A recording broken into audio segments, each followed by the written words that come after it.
الحمد لله نحمده ونستعينه ونستهديه ونستغفره ونعوذ به من شرور أنفسنا وسيئات أعمالنا من يهده الله فلا مضل له ومن يضلل فلا هادي له أشهد أن لا إله إلا الله وحده لا شريك له وأشهد أن سيدنا ونبينا محمدا عبده ورسوله لا نبي بعده اللهم صل وسلم على سيدنا محمد مفتاح باب رحمة الله عدد ما في علم الله صلاة وسلام دائمين بدوام ملك الله وعلى آله وصحبه اللهم رب اشرح لي صدري ويسر لي أمري واحلل عقدة من لساني يفقهوا قولي سبحانك لا علم لنا إلا ما علمتنا إنك أنت العليم الحكيم اللهم ارزقنا فهم النبيين وحفظ المرسلين وإلهام الملائكة المقربين اللهم أغننا بالعلم وزينا بالحلم وأكرمنا بالتقوى وجملنا بالعافية لا حول ولا قوة إلا بالله العلي العظيم الحمد لله رب العالمين نوينا التعلم والتعليم والتذكر والتذكير والنفع والانتفاع والإفادة والاستفادة والحث على التمسك بكتاب الله تعالى وسنة رسوله والدعاء على الهدى والدلالة على الخير ابتغاء وجه الله مرضاته وقربه وثوابه سبحانه وتعالى. عاشر الأحباب muliakan Allah bil khusus Habibana Habib Al-Kaf ta'ala Allah Ta'ala bitul hayati wa riayati yang saya takdimi abang saya Dr. Haji Indra Baktiandra dulur lama yang ketemu lagi alhamdulillah. Para jemaah yang dimuliakan Allah, pengurus Masjid Al-Matar yang mudah-mudahan senantiasa kita istiqamahkan dalam kebaikan insyaallah. Alhamdulillah di hari-hari terakhir ini Allah Subhanahu wa taala masih berkenan untuk memberikan menitipkan nikmat yang sangat banyak kepada kita. Nikmat hidayah, nikmat taufik, nikmat kebaikan, nikmat sehat, nikmat segala beragam nikmat yang dengan asbab nikmat tersebut maka mudah-mudahan kita terus menjadi hamba yang terus berpacu dalam kebaikan fastabiqul khairat insyaallah.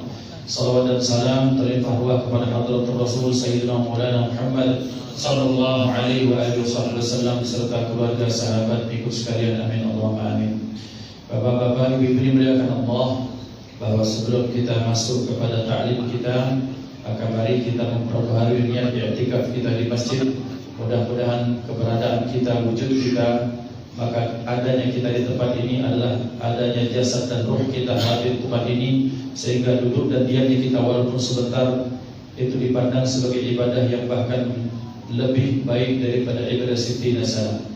Ikhwan dimuliakan Allah Subhanahu wa taala, berbicara tentang apa yang disampaikan oleh Pak MC tadi, bicara tentang zakat, maka kita bicara tentang pada satu saat ini sudah pasti dibahas oleh Ustadz Window yang sering mengkaji hadis arba'in, bahwa datang satu saat seseorang yang syadidu bayadith thiyab, bahwa dia sangat putih bajunya, syadidu sawadis sya'ri, yang rambutnya sangat hitam, la yura atharus sabar, yang tidak kelihatan dari dirinya itu bekas perjalanan jauh.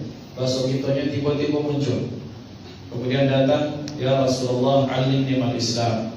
Ya Rasulullah, apa itu iman, apa itu Islam, mata taqumu as-sa'ah, kemudian kapan terjadinya kiamat. Maka pendek kata disebutkan oleh beliau bahwa rangkaian-rangkaian Islam kalau disebut sebagai bangunan, maka bangunan Islam itu salah satunya adalah wa ita'uz zakah, menunaikan zakat. Bapak dan Ibu, kita akan awali dengan perkataan Sayyidina Abdullah bin Abbas sebagai seorang turjumanul Quran, sebagai seorang yang diberikan hak penuh pada Rasulullah, otoritas yang luar biasa untuk mentafsirkan Al-Quran, dengan perlambangan bahwa Rasulullah SAW ketika Sayyidina Abdullah bin Abbas ketika kecil didatangkan kepada beliau, maka beliau mengusap dada beliau kemudian membacakan doa, Allahumma faqihu fid din wa 'allimhu ta'wil. Ya Allah, dalamkanlah ilmu agama Abdullah bin Abbas ini dan ajarilah ia tafsir. Karena di dalam konteks min awail fi asril awail, pada era-era masa pertama, makna takwil itu adalah tafsir Al-Quran. Maka wajar ketika kita belajar tentang tafsir, maka kita akan mendapati penafsir pertama dari golongan sahabat adalah Sayyidina Abdullah bin Abbas, karena berkah doa Nabi Muhammad SAW. Sayyidina Abdullah bin Abbas menyatakan ada tiga hal yang ketika Allah sebutkan di dalam Al-Quran, maka Allah sebutkan hal berikutnya yang menjadi perlambangan bahwa hal tersebut tidak bisa dipisahkan satu sama lain. Artinya, kalau mau dikatakan sebagai orang yang Islam yang sempurna, maka melakukan satu tidak bisa dilepaskan yang duanya, atau tidak bisa hal yang kedua dilakukan tetapi yang pertama tidak dilakukan. Maka beliau menyatakan ada 3 hal yang diiringkan dengan 3 hal yang lain di dalam Al-Quran. Yang pertama, Allah menyatakan dalam Al-Quran, a'udzubillahi minasyaitonirrajim, wa aqimus salata wa atuz zakata. Dirikanlah salat dan tunaikanlah zakat. Kemudian perintah yang kedua, anishkurli waliwalidayka. Yang kedua, ketika engkau bersyukur kepadaku, maka itu juga harus dalam bentuk syukur kepada orang tua. Kemudian yang ketiga, Allah menyatakan wa atiullaha wa atiur rasul, bahwa yang ketiga adalah perintah kepada taat kepada Allah juga harus dibarengkan dengan taat kepada Nabi Muhammad sallallahu alaihi wasallam. Jadi dimuliakan Allah, perintah Allah Subhanahu wa taala sebagaimana yang kita tahu bahwa sesungguhnya setiap ayat atau surat di dalam Al-Qur'an ini merupakan perkejawantahan dari surah Al-Fatihah.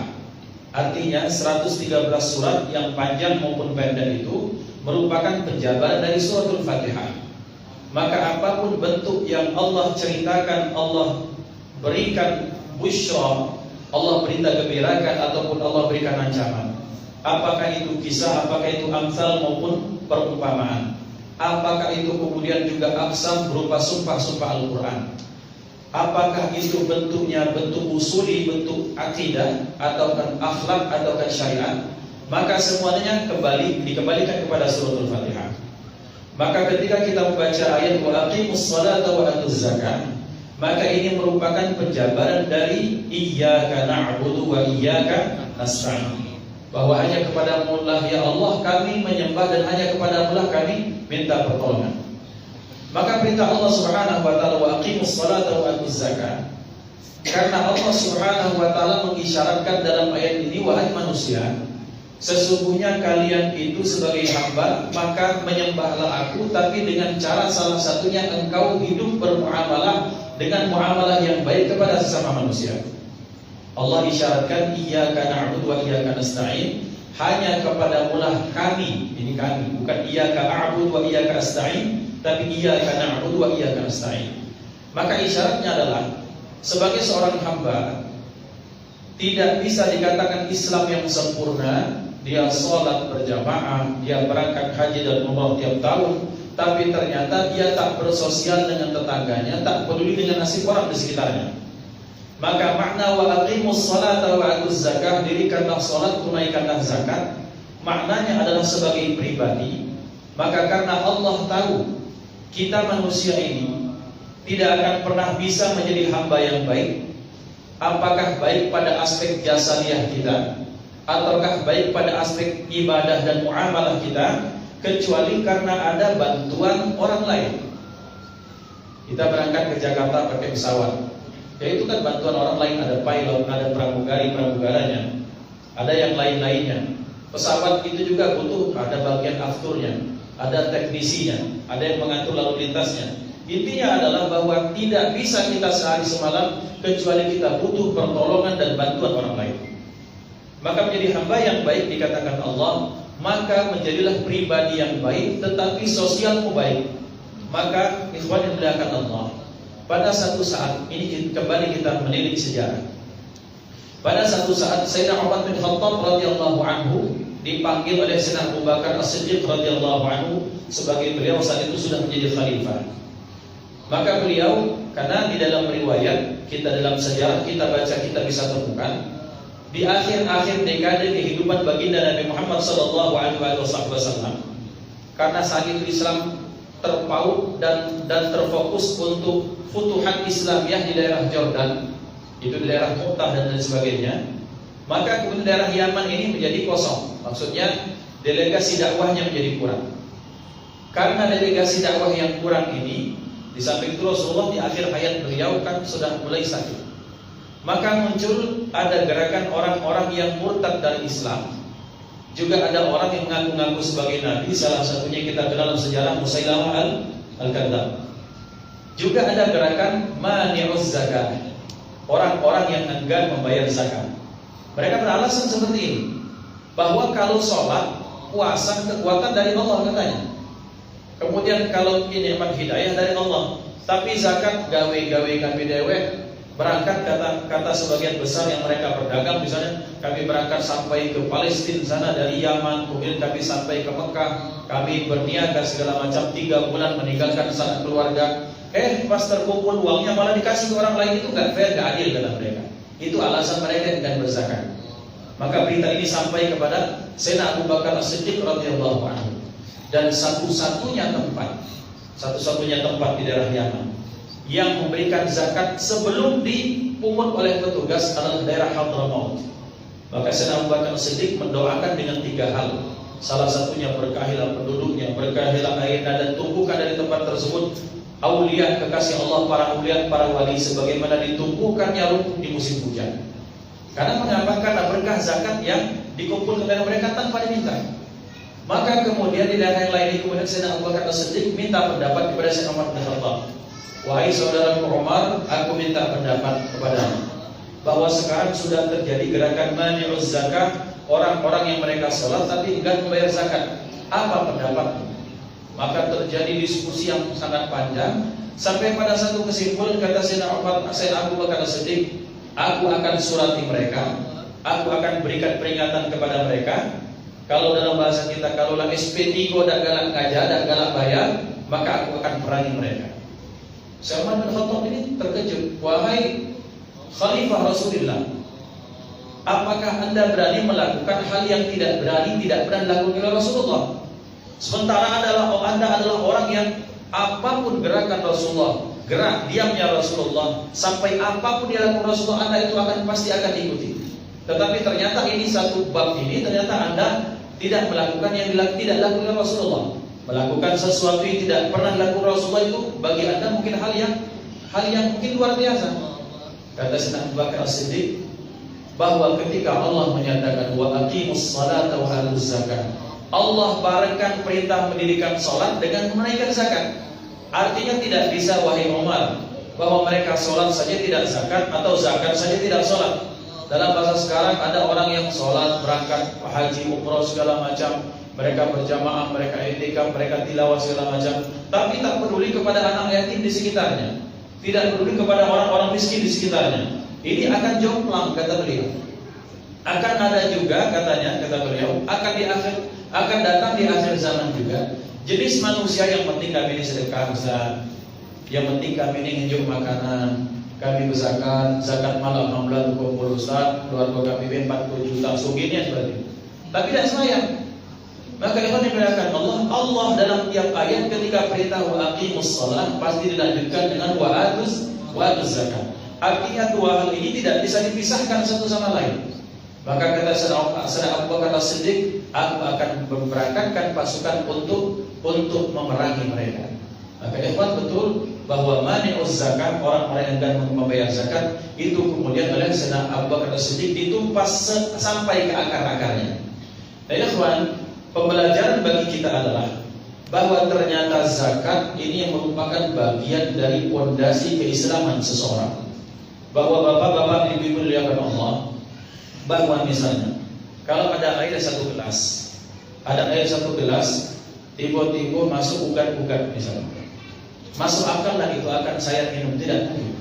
Saya akan bersihkan, saya akan saling, saya bukan buang bagian yang kotor, saya akan minum.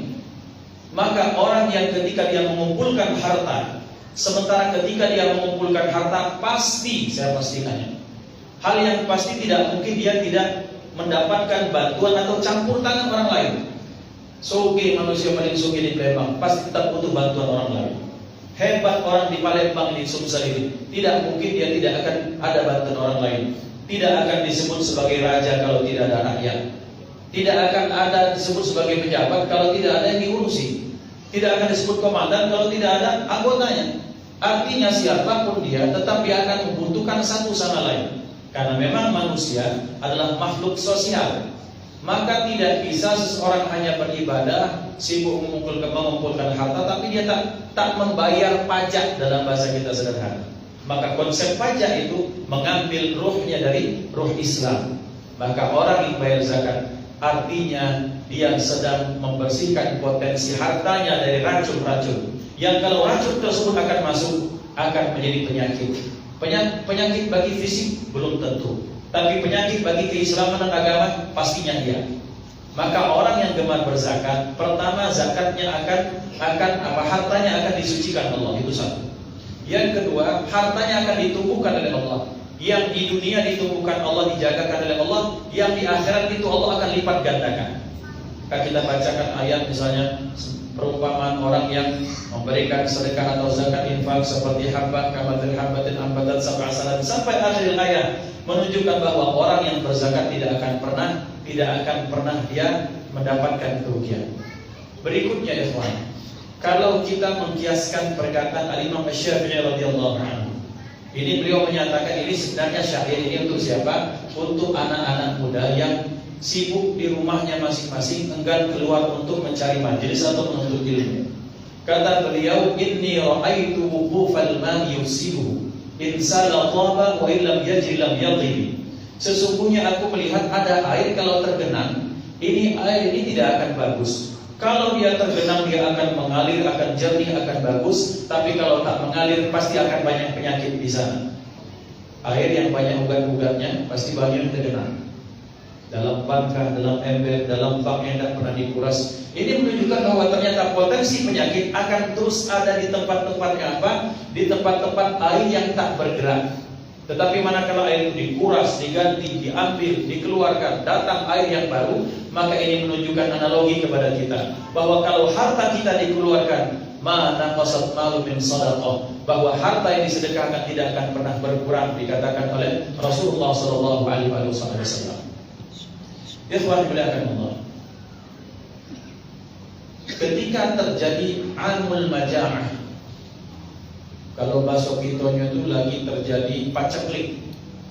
Musim paceklik itu di mana saat itu di Madinah bahan perniagaan, bahan sembako sudah sangat langka dan pasti harganya mahal.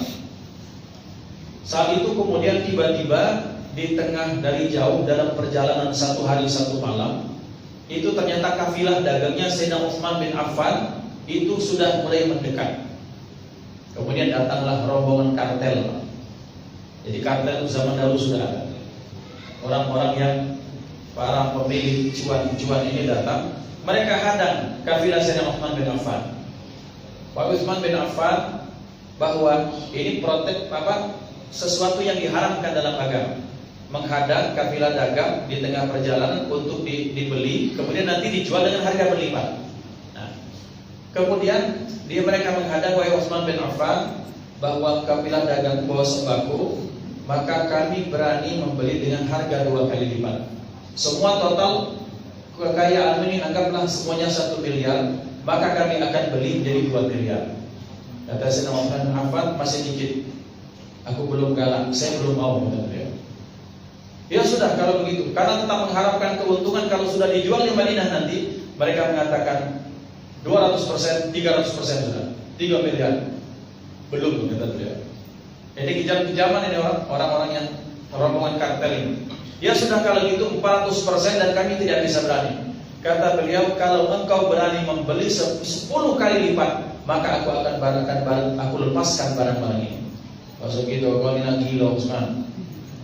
Berarti kali agung lagi, kali cuman lagi, bahasa gitu. Ngapo dah mungkin ada orang pedagang modal 1 juta dibeli 10 juta, tak mungkin. Mak mana kami nak jual kalau di Madinah nanti? Kata beliau, saya punya rekan bisnis yang ketika saya jualkan 1, saya berikan 1, dia akan beli seharga 10 kali lipat, yaitu Allah Subhanahu wa taala. Man jaa bihasanatin falahu bi'asyri amsalha. Barang siapa yang berikan 1 kebaikan, maka Allah akan lipat menggandakan jadi 10 kali, bahkan dikalikan 100 wa ila ghairi hisab. Artinya ikhwan, maka kemudian ini barang semuanya datang ke Madinah, bukannya dijual, bukannya ihtikar monopoli, bahkan beliau berikan semuanya. Barang siapa yang membutuhkan ambil semuanya. Pendek kata saat itu kemudian paceklik itu terselesaikan gara-gara kafilah dagangnya Sayyidina Utsman bin Affan.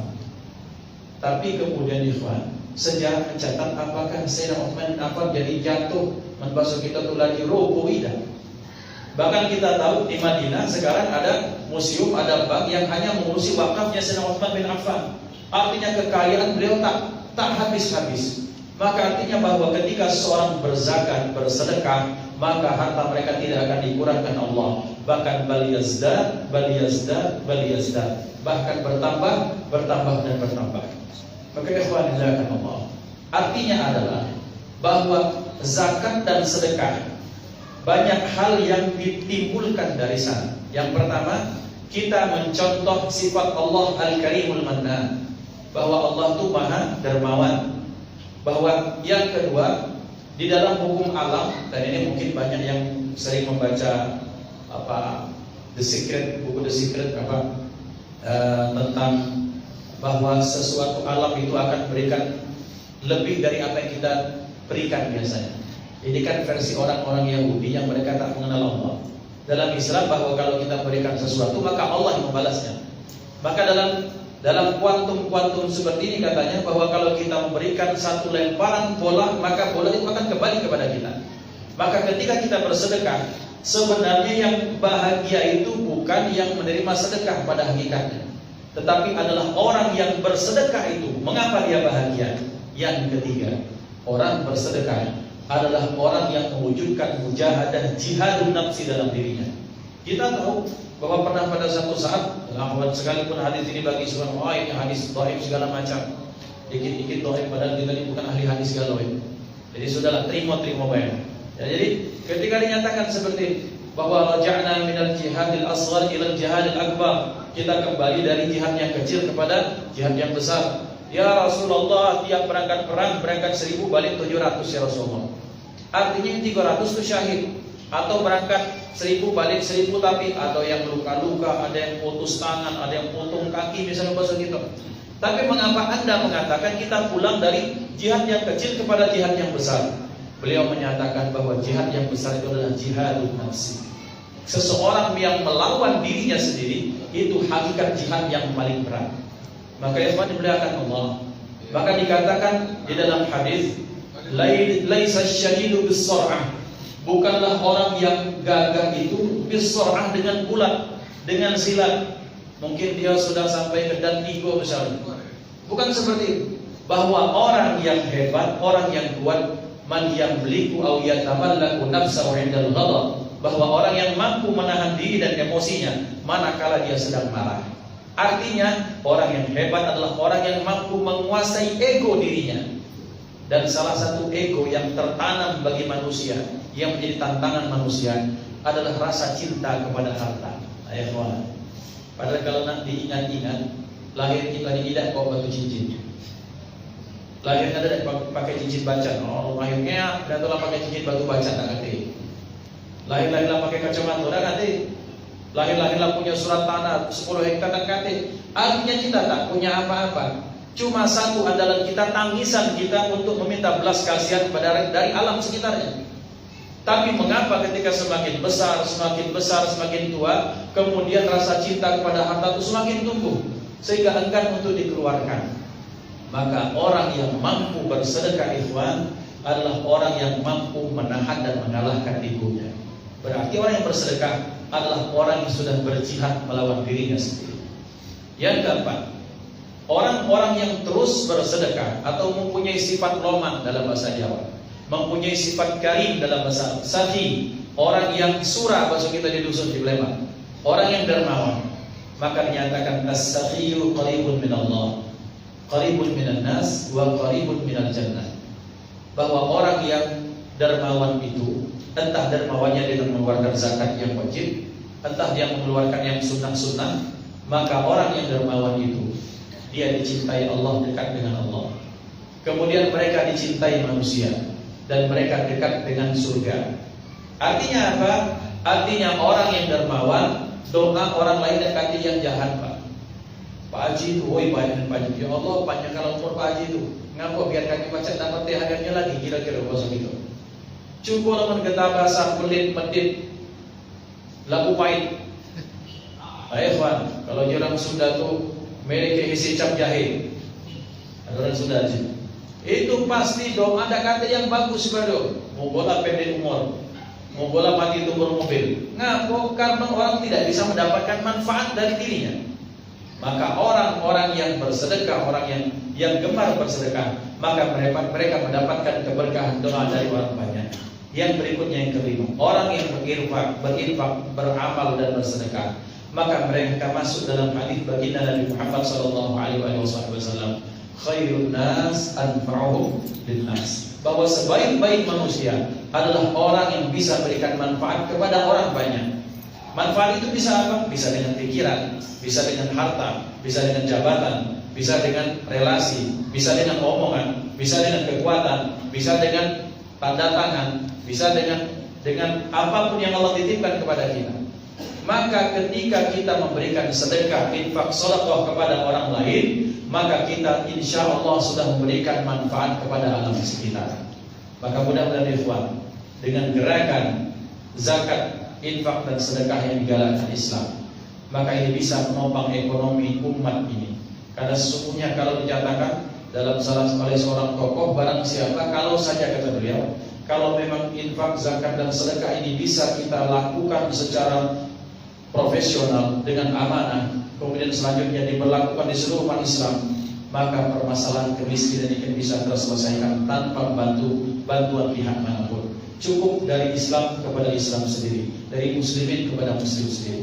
Artinya ternyata wa aqimus salata wa atuz zakat, dirikan salat, tunaikan zakat, mengandung makna yang sangat luas dan sangat luasnya bagi kita, sehingga mudah-mudahan kita bisa menjadi pribadi yang tidak hanya sholat kita bagus, sholat kita terjaga, juga harta kita jagakan dengan cara kita banyak-banyak berinfak, bersedekah dan berzakat insyaallah.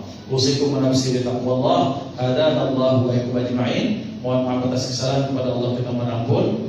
Mari kita tutup dengan sama-sama membaca kafaratul majlis. Subhanakallahumma wa bihamdika asyhadu an la ilaha illa anta astaghfiruka wa atubu ilaik.